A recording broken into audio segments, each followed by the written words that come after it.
And good evening. It is the biggest drop of Epstein documents so far. 2,000 videos, 180,000 images, and a staggering 3+ million pages. The final batch of files related to the late sex offender released by the DOJ. Some of today's documents referencing powerful figures, including Elon Musk, Bill Clinton, and President Trump. Past emails with Musk seeming to coordinate a trip to Epstein's infamous island, asking when the wildest party will be, though it's unclear if Musk ever made that trip. And look at this. It's not a technical error. This entire 7-page file is completely redacted. There are questions about one document posted by the DOJ, then taken down, that included a summary of accusations against former President Clinton and President Trump. Those accusations are not verified, and the FBI determined some of the tips had no credibility.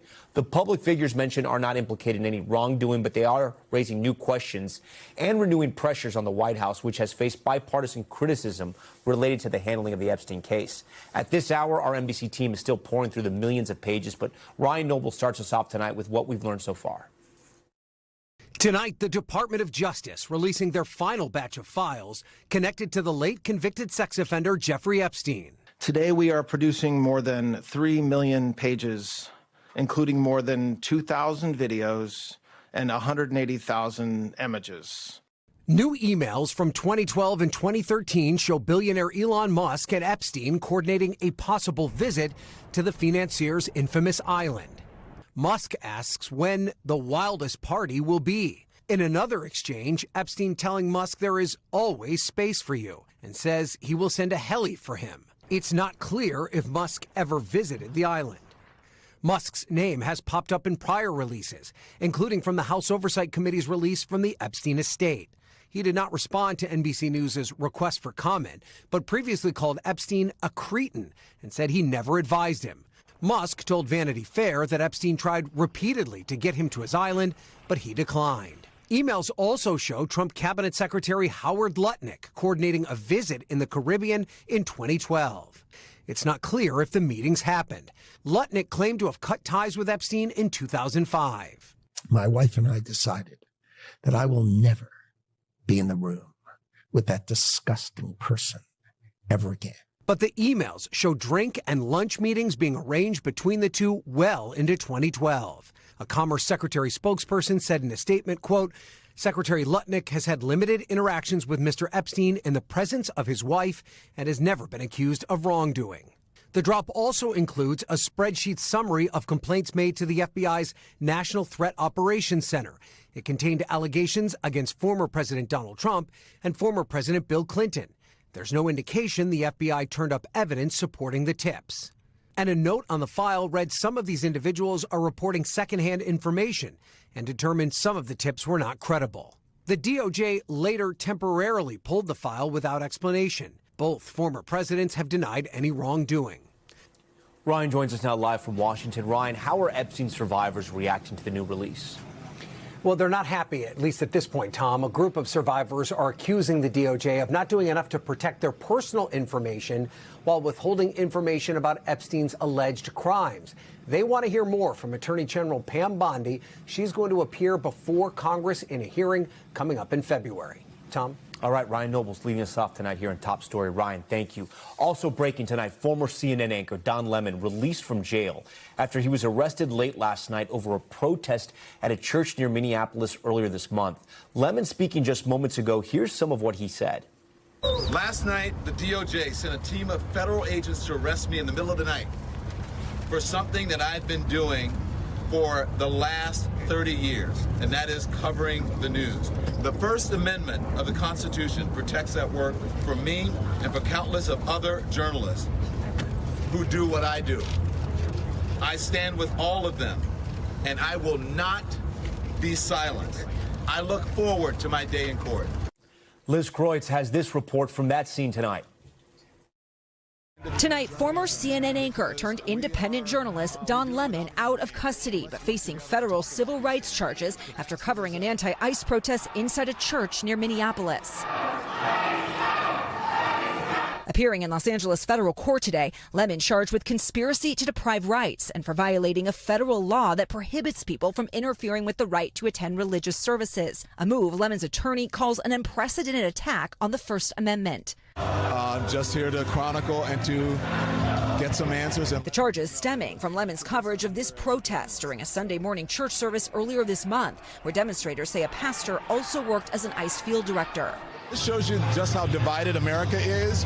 When you look at the protesters here, and then you look at the people there who are praying. In Lemon's live stream from inside, you can see him interviewing congregants and a pastor who asked him to leave. We're here to worship Jesus because that's the hope of these cities.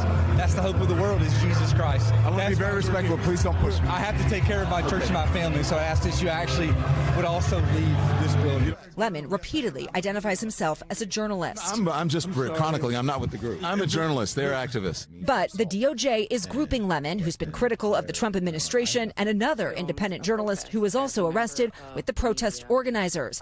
Federal authorities arresting Lemon even after a judge had initially ruled there was insufficient evidence to do so. Make no mistake, under President Trump's leadership and this administration, you have the right to worship freely and safely. And if I haven't been clear already, if you violate that sacred right, we are coming after you. Journalism rights groups blasting Lemon's arrest. His attorney saying Don has been a journalist for 30 years and his constitutionally protected work in Minneapolis was no different than what he has always done. Liz Kreutz joins us tonight live from Los Angeles. Liz, what more did we hear from Lemon and also from the judge? Yeah, hey, Tom. So Don Lemon walked out of this federal court building here hand in hand with his husband. He came and addressed reporters. A little bit of that I know you played. There were also supporters of his here. They were chanting, protect First Amendment rights, protect the freedom of the press. He thanked people for their support. He said, I spent my entire career covering the news. I'm not going to stop now. The next court hearing has been scheduled for Minnesota in just over a week from now on February 9th. And the judge, while he was released without having to pay any kind of financial bond or bail, there was a couple restrictions placed on him. He has to get approval from the court if he wants to travel internationally. And he also cannot talk to any witnesses, any victims. He also cannot talk to any co-defendants unless he's in the presence of counsel. Tom. Liz Kreutz with a lot of new details here. Liz, we thank you. To break down the Don Lemon arrest, I want to bring in our panel tonight. Oliver Darcy is a journalist and founder of Status, a newsletter covering media, politics, and tech. Rob Bluey, president and executive editor of the Daily Signal, a conservative news and commentary site, and NBC News legal analyst Misty Maris. I thank you all for being here today. Misty, I'm going to start with you. Let's start with the charges here. What exactly are the crimes that the DOJ is saying Don Lemon committed? So there's two charges here. One is the deprivation of civil rights, and this relates to interfering with religious expression, and there has to be a conspiracy element there. You see other co-conspirators charged in this indictment. The other is what's called the FACE Act. Now, this is an act that was established in the 90s. It was to prevent intimidation when it came to treatment at abortion clinics, but also, Tom, includes religious institutions. So it prohibits coercion, intimidation, and interference with religious expression as well. So those are the two charges that are at issue here. And I'm going to ask you this as an independent lawyer looking at the case and looking at the video. Did Don Lemon commit those crimes? Well, there's a distinction here, Tom, because when you're talking about protests, there's limits to where somebody can protest. Going into a private institution, into a church, it has to be reasonable in time and space. So there could be an issue for those protesters. When it comes to Don Lemon, he has an additional defense of being in the media, of being a journalist. Protected by the First Amendment. Correct. So it will hinge on whether or not he is seen from a legal perspective as a co-conspirator, protester, or whether or not he is being protected as a journalist. So that's going to be the central legal issue. I want to bring in Oliver for this discussion. I do want to say Oliver worked with Don Lemon over at CNN. I want to establish that as well. Oliver, you've seen the videos, right? Don says that he's a journalist many times throughout the protest at the church and at the protest throughout the day. Let's just take a listen real quick. I'm not part of the group. I'm just here photographing. I'm a journalist. And so we're here just chronicling and reporting.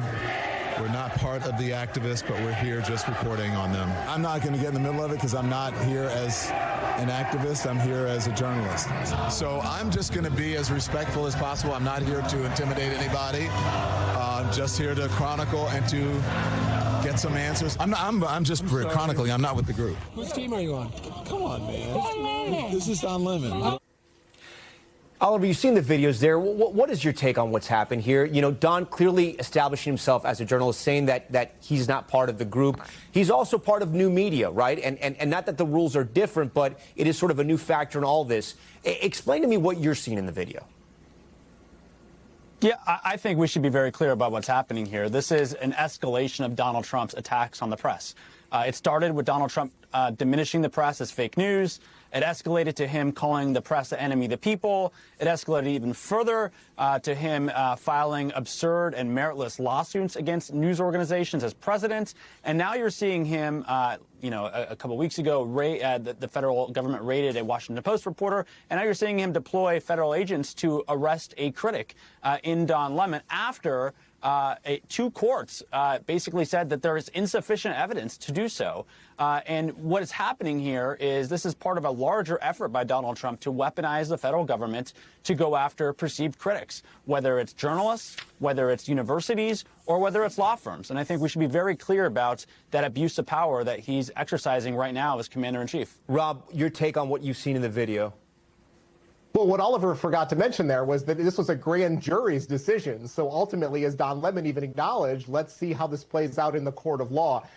Tom, I would say let's stop calling it a protest. It was an invasion of a church service. Those people have the right to worship Jesus Christ, which they were doing. And Don Lemon was part of the group, premeditated, outside of that protest. You didn't play the video, but Don Lemon was meeting with some of the organizers and the activists and had advanced knowledge of this. He was not wearing any sort of press badge. And by the way, Don Lemon was hardly the only person in that church who had a camera out and was documenting the event. So what makes Don Lemon any different from anybody else who could call themselves part of the media? Actually, Rob, we do have that video. Let's play that clip you're talking about right now.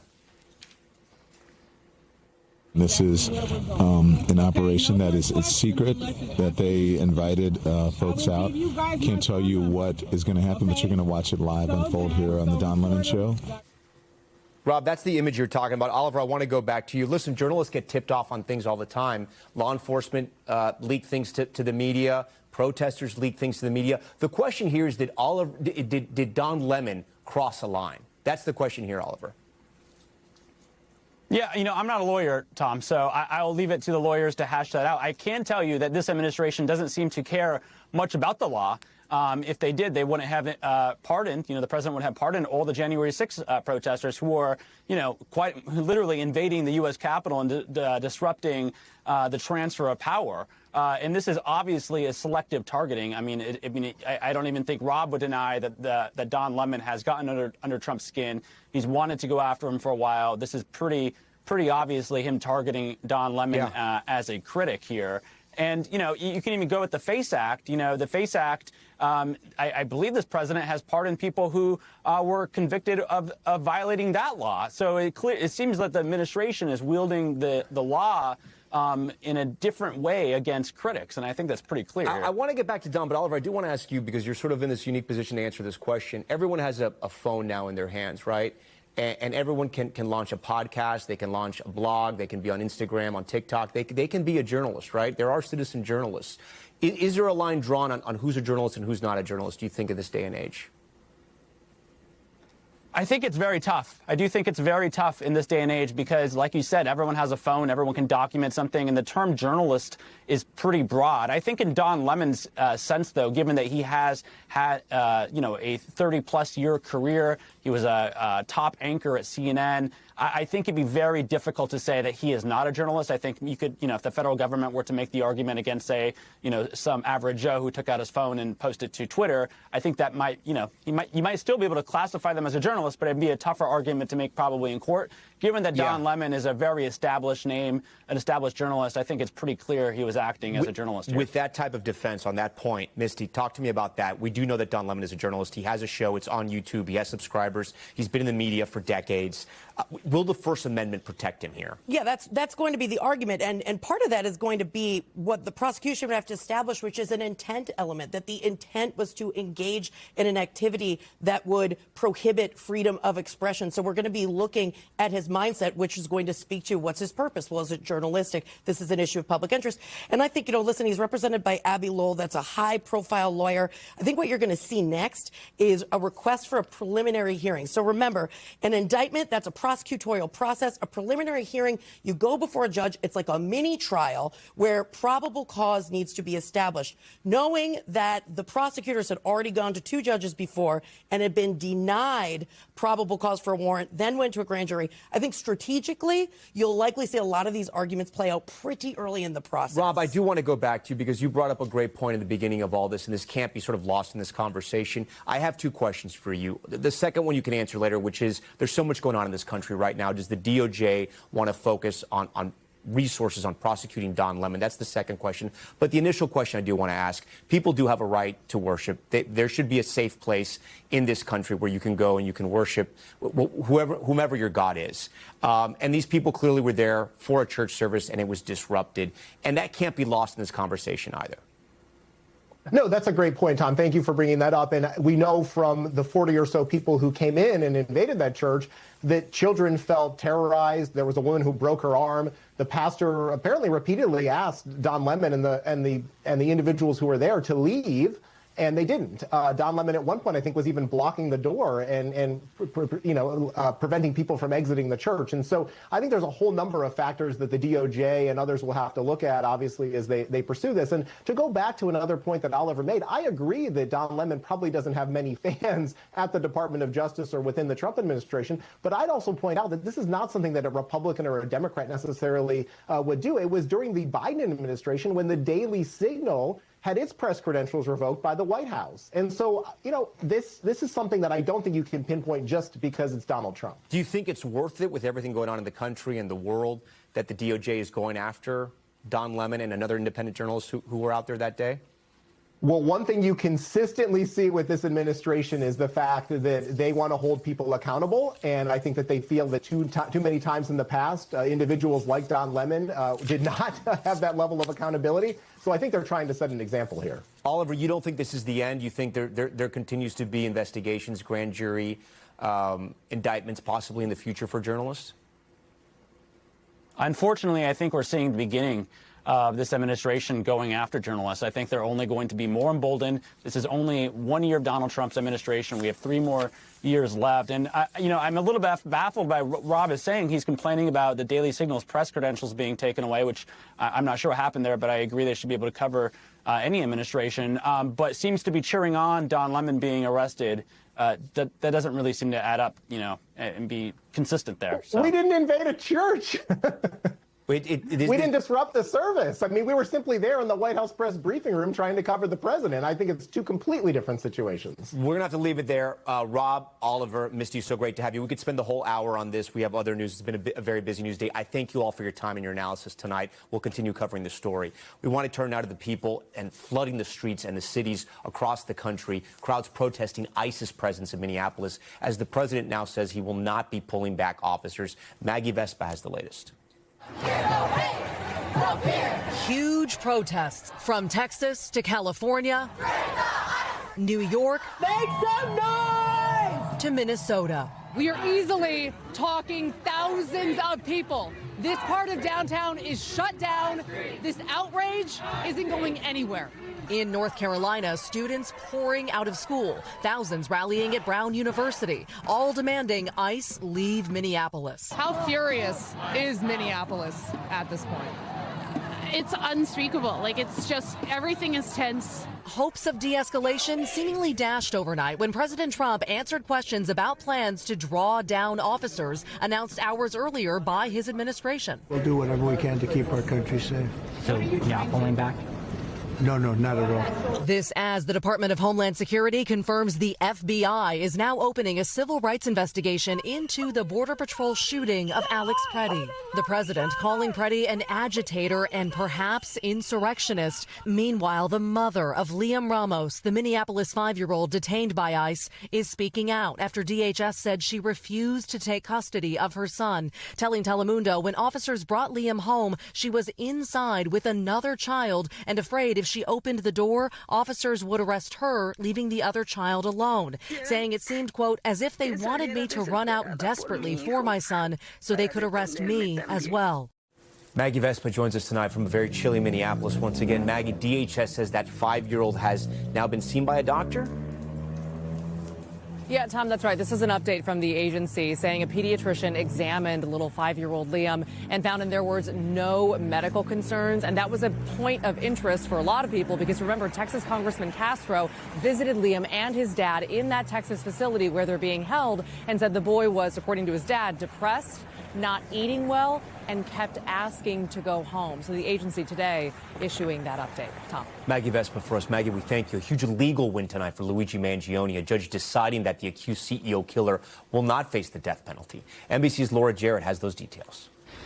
Tonight, the death penalty now off the table for Luigi Mangione. We're all very relieved. A judge in Manhattan today dismissing 2 of the 4 counts against the 27-year-old who's pled not guilty to stalking and killing United Healthcare's CEO Brian Thompson in 2024. The judge acknowledging that this is violent criminal conduct under any common sense understanding, but ultimately finding prosecutors' legal arguments for why the death penalty should apply unfounded under federal law.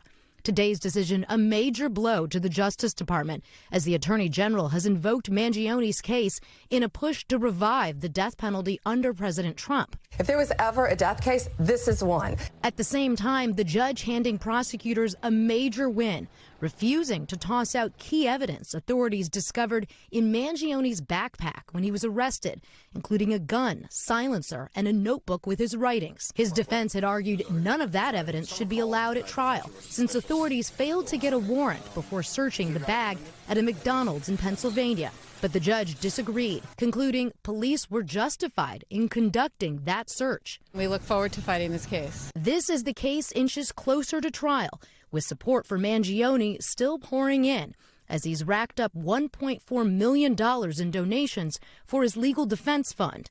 And a bizarre episode this week when authorities say a Minnesota man tried to spring Mangione from jail, posing as an FBI agent. That man now behind bars himself, housed at the very same detention center as Mangione. Laura Jarrett joins us now live in studio. So, Laura, going back to that first point in the story, the big headline here, why aren't they getting the death penalty? So the judge explained in his decision, part of the issue is the legal hook that prosecutors were using in order to make him death eligible. It wasn't just a murder charge. It was murder during and in relation to a different federal crime. What was that federal crime? A list, according to prosecutors, it was stalking. And stalking did not count as enough death eligible, at least according to this judge. Now, they can appeal this, Tom. The story may not be over here, but if they do, it would delay the trial date, something DOJ may not want to do. Okay, Laura Jarrett breaking it down for us. Laura, we thank you for that. Still ahead on top story, the powerful nor'easter moving in right now. Bill Cairns is tracking that storm and the new cold blast. Stay with us.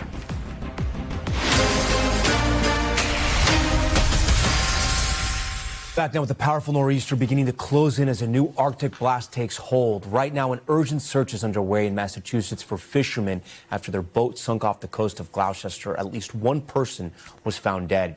Drivers in Chicago battling dangerous snowy roads. Look at that. And in Connecticut, first responders rescuing a man from icy waters. Take a listen.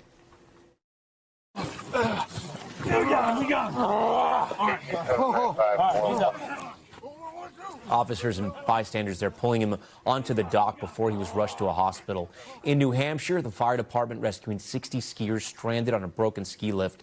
Let's get right over to meteorologist Bill Cairns. Bill, walk us through the timing of this snowstorm and the Arctic blast coming with it. Yeah, so this is a major snow event, even historic in some areas of the South. And then behind it, we get this really dangerous cold. It's like the same recipe as last time, but the difference is that this is expected to be all snow. We're not going to deal with that nasty freezing rain and sleet like the last storm. So as far as the snow, it's already starting to break out. You see it on the maps here. Winter storm warning stretch from Atlanta all the way to southern Virginia.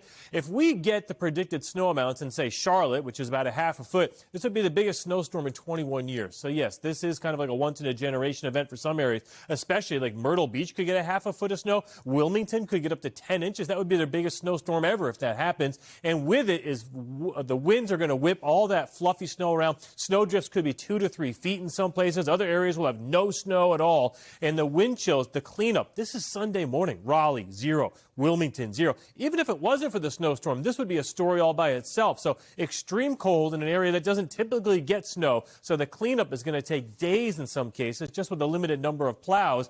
And then record lows possible to Florida. We've been talking about this, Tom.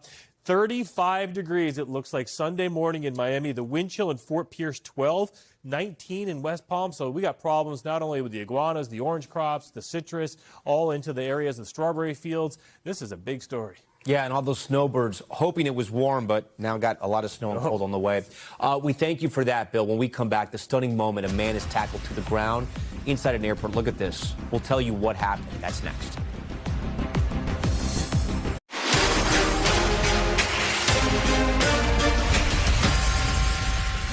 Now to top stories newsfeed. We start with President Trump naming Kevin Warsh as his pick to chair the Fed Reserve. Warsh is a former Fed official who's becoming increasingly critical of the central bank. If confirmed by the Senate, Warsh would succeed Jerome Powell, whose tenure ends in May. Powell has notably resisted White House pressure to lower interest rates. And an urgent warning from the UN secretary saying the organization, get this, is at risk of imminent financial collapse. The Secretary General says it's due to member states not paying their fees, adding that the UN could run out of money by July. It comes after the U.S. dramatically reduced financial support and withdrew from several agencies entirely. Newly released video showing a passenger tackling a man after he breached a TSA checkpoint at Atlanta's Hartsfield-Jackson International Airport. Surveillance footage shows the suspect pushing past TSA employees and knocking people to the ground. That's when this passenger picks him up and body slams him to the floor. A report from the Atlanta Police Department says the suspect told them he was under the influence of drugs and alcohol. Now to the Americas and an update tonight on the escalating situation with Cuba. As we told you last night, President Trump threatening to impose tariffs on any nations that sell oil to Cuba, a country that tonight is already on the brink. The situation on the ground there growing more dire by the day with rolling blackouts, gas shortages, outbreaks of mosquito-borne illnesses, and people living in extreme poverty. And many there fear it will only get worse. Cuba's foreign minister condemning the moves by the U.S., calling it a, quote, brutal act of aggression against Cuba and its people. But a maximum pressure campaign on Cuba is exactly what some lawmakers here in the U.S. are calling for, arguing cutting off Cuba economically and politically is what is needed to push out the current regime. One of those lawmakers is Florida Congressman Mario Diaz-Balart, who joins Top Story tonight. Representative Diaz-Balart, we thank you for your time. You've been reacting to this news from the president, calling it a crucial step. Why do you feel this is such an important move right now? Well, this is a state sponsor of terrorism. It is a government in Cuba that has been a thorn on the side of our national security interests for decades. And I'm just glad that this president is just not willing to look the other way. And he's actually confronting this terrorist regime 90 miles away. And so the way to do so is maximum pressure. That's the only thing that has ever worked. And I'm actually very grateful that this president is protecting our national security interests. And also, by the way, while doing so, helping the people hopefully regain their freedom in Cuba. Play this out for me and for our viewers. What do you think happens, right? The United States starts to choke Cuba even more economically, cutting off the oil. Things are dire in Cuba. I'm going to ask you about that in a moment. But does this lead to regime change? Things are dire in Cuba for the Cuban people. It's been dire for many, many years. And that's due to this terrorist regime that is not only corrupt, but it's also incompetent. And so, but yet the elite is still doing relatively well. And maximum pressure will hopefully get the elite to realize that the only future is to get rid of the dinosaur that is Raul Castro and to have a process towards election. By the way, that's also what U.S. law statute states, which is the sanctions go away as soon as there is a transition. That is the goal. It's good for our national security. It's good for the region. And it's absolutely great for the Cuban people, for there to be a change on the island. But Congressman, walk us through it, though. What do you think happens here? I mean, make it as simple as possible, right? You're cutting off the oil, cutting off the supply of needed resources. Then what happens? Does the Cuban government suddenly surrender? They wave the white flag? Do the people revolt? What do you think is going to happen there? Yeah, you know, I look at Cuba right now is like Jurassic Park. It's the head is a dinosaur that's over 90 years old, who, again, is still in power because of terror.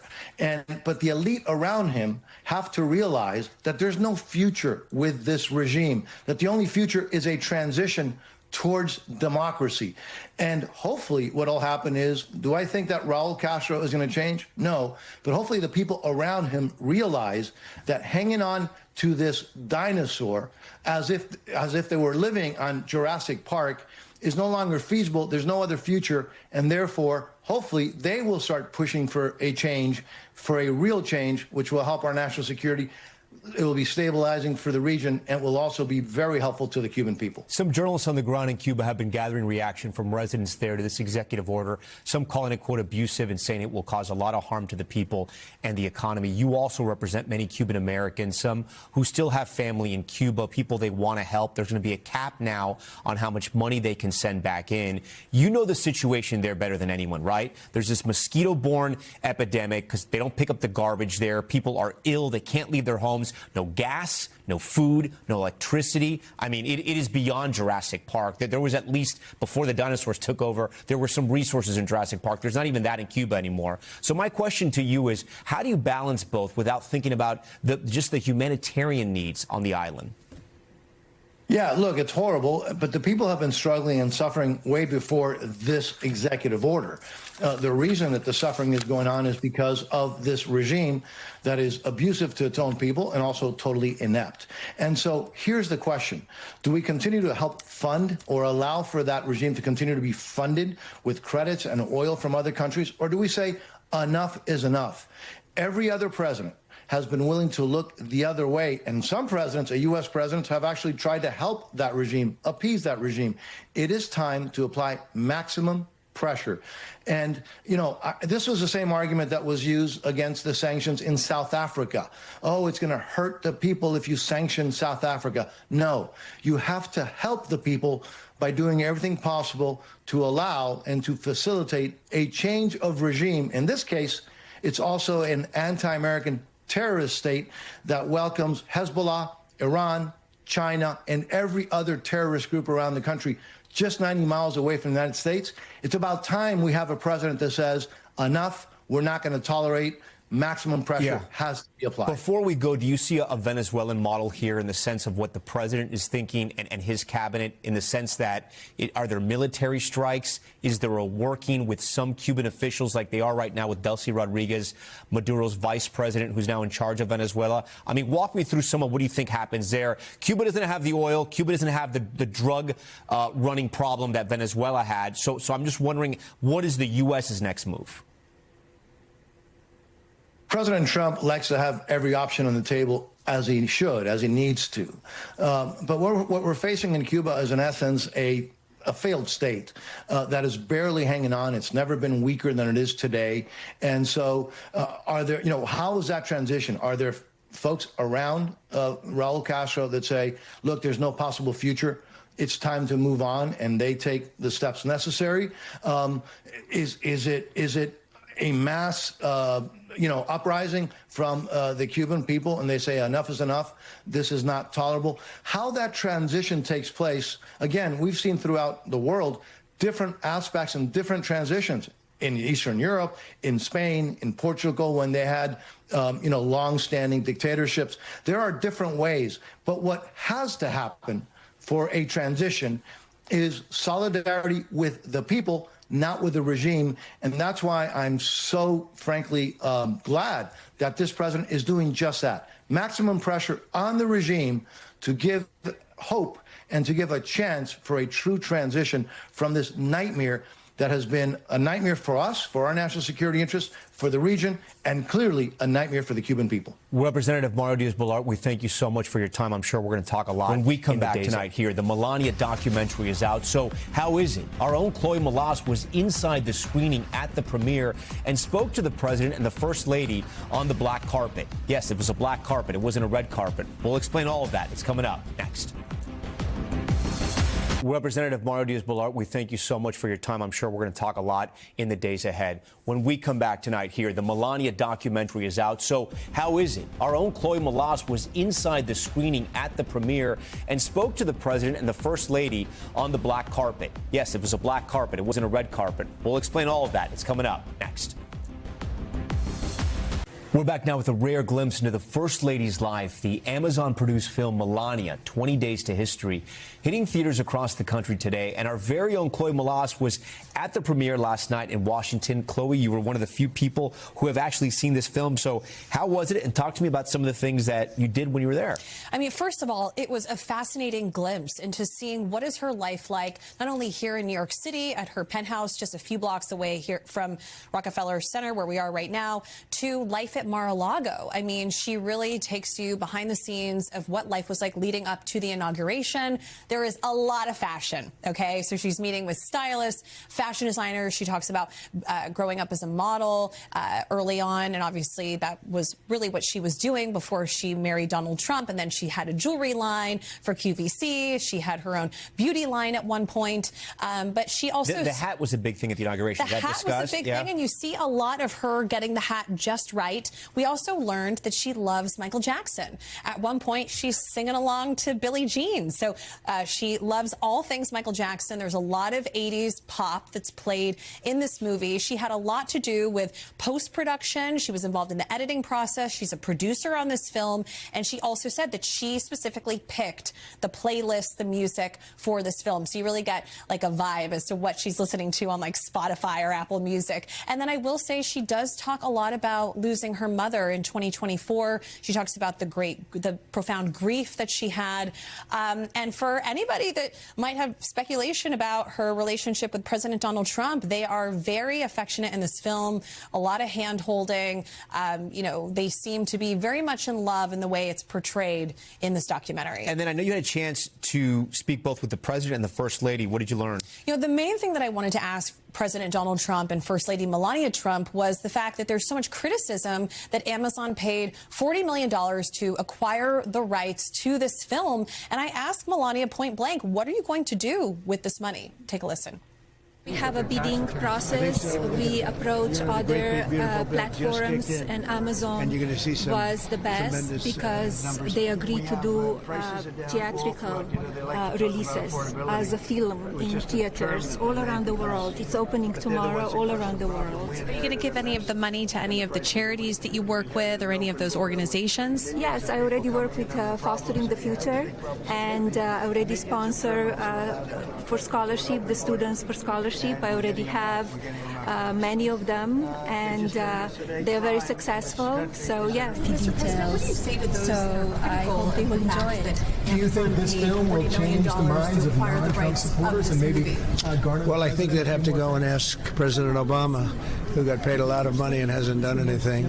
So I think they probably have to go because if you take a look at others, they've been paid a lot of money. But this is somebody, Melania, who really produced it.